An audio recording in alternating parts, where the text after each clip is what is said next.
revaluation account, capital account, balance sheet கேட்டிருக்கு. இப்போ revaluation account எப்படி போடணும்? First we will start from the adjustments. Appreciate building by 10% இருக்கு. அப்போ building உடைய value increase ஆகுது. So credit sideல building by building எழுதி building 90,000 கொடுத்திருக்கு. இந்த 90,000ல 10% 9,000.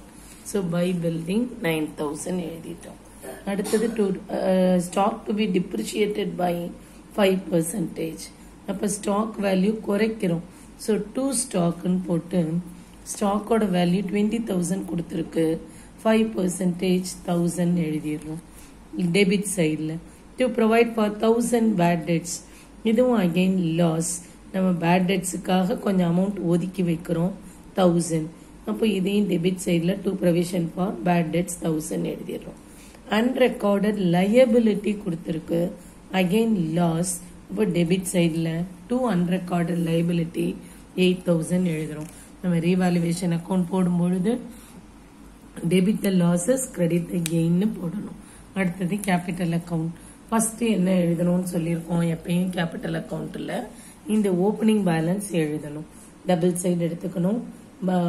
கிரெடிட் சைடில் capital account always show credit balance. Credit சைடில் by balance b by d, Kannan, Rahim, John. 3 பேருக்கும் by balance b by d, Kannan, Rahim, John எழுதிட்டோம்.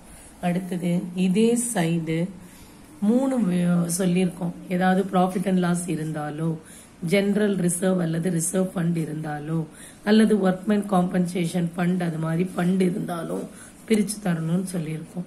இந்த ப்ராஃபிட் அண்ட் லாஸ் அக்கௌண்ட் மட்டும் லைபிலிட்டி சைட்ல இருக்கும், இல்லைன்னா அசெட் சைட்ல இருக்கும். இப்போ இதே சைடு பாத்தீங்கன்னா ஒர்க்மென் காம்பன்சேஷன் ஃபண்ட் இருக்கு. இந்த ஃபண்டை பிரிச்சு கொடுக்கணும். அதை எப்படி எழுதணும்? இந்த சைடு இருந்தா லைபிலிட்டி சைட்ல இருந்தா அப்படியே கிரெடிட் சைட்ல பை ஒர்க்மென் காம்பன்சேஷன் ஃபண்டுன்னு போட்டு இது 5:3:2 ரேஷியோல 30,000 இருக்கு. 30,000 பிரிச்சு கொடுத்துட்டோம். அடுத்தது இந்த சைடு பாக்குறோம், ஒன்னும் இல்லை. இந்த ப்ராஃபிட் அண்ட் லாஸ் அக்கௌண்ட் மட்டும் மேபி லைபிலிட்டி சைடு இருக்கும், இல்லைன்னா அசெட் சைடு இருக்கும். லைபிலிட்டி சைடு இருந்தா அப்படியே கிராஸா கிரெடிட் சைடு வரணும். இப்போ அசெட் சைடு இருந்தா கேபிட்டல் அக்கௌண்ட் டெபிட் சைடுக்கு போகணும். ஸோ டெபிட் சைட்ல ப்ராஃபிட் அண்ட் லாஸ் அக்கௌண்ட்னு போட்டு 20,000ஐயும் 5:3:2 ரேஷியோல பிரிச்சிருக்கோம். 20,000 into 5/10, 3/10, 2/10. அடுத்தது என்ன செய்யணும்? நம்ம இந்த ரீவாலுவேஷன் அக்கௌண்ட்ல வர்ற ப்ராஃபிட் வந்ததுன்னா கிரெடிட் சைடு இப்படியும், கிரெடிட் சைடுல லாஸ் இருந்தா இப்படியும் டிரான்ஸ்ஃபர் பண்ணணும். ஸோ டு ரீவாலுவேஷன் அக்கௌண்ட்னு போட்டு இந்த 500, 300, 200 லாஸை டிரான்ஸ்ஃபர் பண்ணிட்டோம். அடுத்தது இப்போ இதெல்லாம் முடிஞ்சிருச்சுன்னா நம்ம என்ன செய்யணும்னு சொன்னோம்? யாரு ரிட்டையர்ட் ஆனான்னு பார்க்கணும். ஜான் ரிட்டையர்ட் ஆனா ஃபர்ஸ்ட் ஜானோடைய அக்கௌண்ட்டை க்ளோஸ் பண்ணுங்க.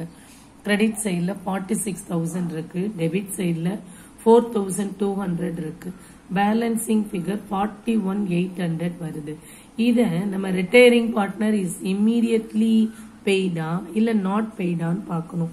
இந்த சம்ல retiring partner shall be paid இம்மீடியட்லின்னு கொடுத்திருக்கு. இம்மீடியட்லி கொடுத்தா நம்ம அந்த பேலன்சிங் ஃபிகருக்கு நேர டு பேங்க்னு எழுதணும். இப்படி இம்மீடியட்லி பெய்டு இல்ல நாட் இம்மீடியட்லி பெய்டுனா நம்ம ஜான்ஸ் லோன் அக்கௌண்ட்னு எழுதணும். இது இம்மீடியட்டா பே பண்றோம். அதாவது ஜானுக்கு சேர வேண்டிய அமௌண்ட் 41,800. இது எப்படி கண்டுபிடிக்கிறோம்? ஜானுடைய பேலன்ஸ் 40,000 இருக்கு, ஃபண்ட் பிரிச்சு கொடுத்தது 6,000, ஸோ 46,000. அதுல இது வந்து லாஸ், அதனால 4,000. Revaluation அக்கௌண்ட்லயும் loss. ஸோ இந்த லாஸை மைனஸ் பண்ணிட்டா அவருக்கு கொடுக்க வேண்டியது 41,800. இதை இம்மீடியட்டா கொடுத்துடுறோம். அதனால டு பேங்க் எழுதுறோம்.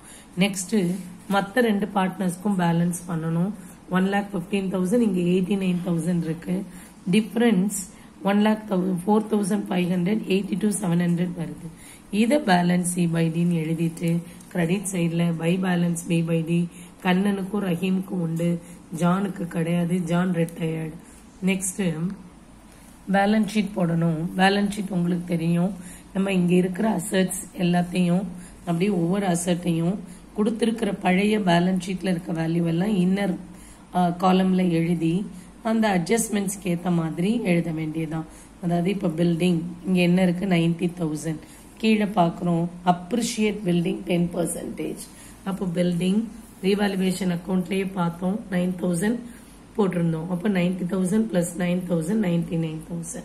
அடுத்தது மெஷினரி கொடுத்துருக்கு, மெஷினரியில ஒன்னும் சேஞ்ச் இல்லை. ஸோ மெஷினரி அப்படியே 60,000 அவுட்டர் காலத்துல போடலாம். இன்னர் காலம் வந்து ஏதாவது பிளஸோ மைனஸ் பண்றதுக்கு தான், ஒன்னும் அட்ஜஸ்ட்மெண்ட் இல்லைன்னா வெளியில போட்டுடலாம்.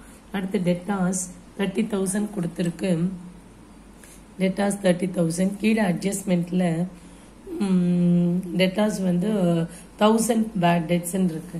ஸோ டெட்டாஸ்ல இருந்து மைனஸ் பேட் டெட்ஸ் 1000 29,000. அடுத்தது ஸ்டாக்கு 20,000 கொடுத்துருக்கு, அதுல அட்ஜஸ்ட்மெண்ட்ல டிப்ரிசியேட்டட் பை 5%. ஸோ டிப்ரிசியேஷன்னா மைனஸ் பண்ணணும், அப்ரிசியேஷன்னா பிளஸ் பண்ணணும். வேல்யூ இன்க்ரீஸ் ஆகுது, இங்க வேல்யூ டிக்ரீஸ் ஆகுது. ஸோ 19,000. அடுத்தது இந்த கேஷ் அட் பேங்க்னு இருக்கு 50,000. அதாவது நம்மகிட்ட 50,000 கேஷ் இருக்கு. அதுல ரிட்டையரிங் பார்ட்னர் ஜானுக்கு நம்ம கேபிட்டல் அக்கௌண்ட்ல 2 பேங்க்னு எழுதணும். அப்ப 2 பேங்க்னு எழுதி ஜானுக்கு 41,800 போட்டிருக்கோம்.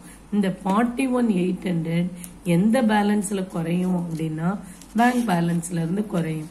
அப்போ இங்க இருக்கிற 50,000 கேஷ் அட் பேங்க்ல இருந்து minus paid to John minus பண்ணணும். இப்போ அட்மிஷனா இருந்தா என்ன பண்ணுவோம், கேஷ் அட் பேங்க் எழுதி plus amount pay brought in by the new partner எழுதி பிளஸ் பண்ணிருப்போம். இது 50,000ல இருந்து ரிட்டையரிங் பார்ட்னருக்கு கொடுக்கறதுனால மைனஸ் பண்ணி இங்கே எழுதிடணும். அடுத்தது இப்போ இது முடிஞ்சிடுச்சு. இந்த profit and loss account loss அதை பிரிச்சு கொடுத்துட்டோம்னா இனிமே வராது, விட்டுறணும். இந்த பிரிச்சு கொடுத்தது அதாவது profit and loss, workman compensation fund, வேற ஏதாவது ஜெனரல் ரிசர்வ், இந்த மூணுமே பிரிச்சு கொடுத்துட்டோம்னா திரும்பவும் பேலன்ஸ் ஷீட்ல வராது. அடுத்தது கேபிட்டல் அக்கௌண்ட் என்ன பண்ணணும், இப்போ உள்ள புது வேல்யூ எழுதணும். ஜான் ரிட்டையர்ட் அதை விட்டுட்டு கண்ணனுக்கும் ரஹீமுக்கும் பை பேலன்ஸ் B/D என்ன எழுதணுமோ அதை எடுத்துட்டு வரணும். பை பேலன்ஸ் B/D 1,04,500 82,700 எழுதணும், அதை போட்டுருணும். அடுத்தது ஒர்க்மேன் காம்பன்சேஷன் ஃபண்ட் கிடையாதுன்னு சொல்லிட்டோம். கிரெடிட்டாஸ்ல ஒன்னும் சேஞ்ச் இல்லை 20,000. அடுத்தது ரொம்ப முக்கியமான விஷயம் என்னன்னா, இந்த அன்ரெக்கார்டட் அசர்ட்டோ லயபிலிட்டியோ இருந்தால் அதை எழுதணும், அதை மறந்துடக்கூடாது. இப்ப அன்ரெக்கார்டட் அசெட் இருந்தா அசெட் சைட், அன்ரெக்கார்டட் லைபிலிட்டி இருந்தா லைபிலிட்டி சைட்ல எழுதணும். சரியா? அதாவது இங்க இருக்கிற அட்ஜஸ்ட்மெண்ட்ஸ் எல்லாம் 2 இடத்துல வரணும். இப்ப பில்டிங் ரீவாலுவேஷன்லயும் போட்டோம், பேலன்ஸ் ஷீட்ல போட்டுட்டோம். ஸ்டாக்கும் அதே மாதிரி தான், ப்ரொவிஷனும் ரீவாலுவேஷன்லயும் போட்டோம், பேலன்ஸ் ஷீட்லயும் போட்டோம். இந்த அன்ரெக்கார்டட் லைபிலிட்டி ரீவாலுவேஷன்ல போட்டோம், ஆனா பேலன்ஸ் ஷீட்ல எழுதல. இப்போ 2 இடம், அதனால 2 பிளேசஸ்னால ஒரு பிளேஸ் அன்ரெக்கார்டட் லைபிலிட்டி எழுதிடுறோம். அடுத்து retiring partner shall be paid immediately. இதை ரிட்டையரிங் பார்ட்னருக்கு கொடுத்தத கேபிட்டல் அக்கௌண்ட்ல 2 பேங்க் எழுதணும், கேஷ் அட் பேங்க்லயும் இந்த 50,000ல இருந்து மைனஸ் பண்ணி காட்டிட்டோம். இப்ப நீங்க பேலன்ஸ் பண்ணீங்கன்னா 2,15,200 வந்துடும். புரிஞ்சிருச்சா?